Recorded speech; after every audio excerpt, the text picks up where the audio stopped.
ফেব্রুয়ারি মানেই ভাষার কথা, নিজের অনুভূতির কথা।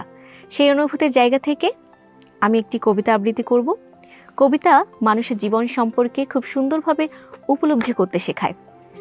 আজ যে কবিতা আবৃত্তি করব সেটা হলো 21-এর কবিতা, লিখেছেন আশরাফ সিদ্দিকী। আশা করছি সবাই উপভোগ করবেন। পাখি সব করে রব রাতি পোহাইল, কাননে কুসুম কলি সকলে ফুটিল। কবেকার পাঠশালায় পড়া মঞ্চের মতো সেই সুর, সুর নয় স্মৃতির মধুর ভাণ্ডার।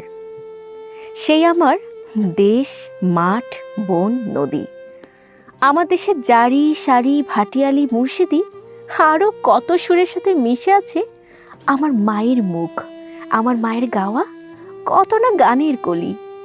বিন্নি ধানের মাঠের ধারে হঠাৎ কয়েকটি গুলির আওয়াজ, কয়েকটি পাখির গান শেষ না হতেই তারা ঝরে গেল, পড়ে গেল মাটিতে।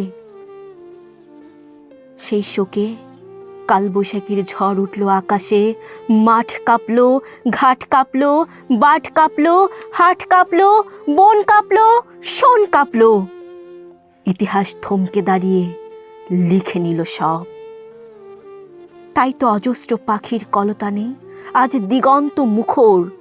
তাই তো আজ দেখো এই মিছিলে এসে দাঁড়িয়েছেন আমার মা, যিনি বাংলা ভাষায় কথা বলা বড় ভালোবাসেন।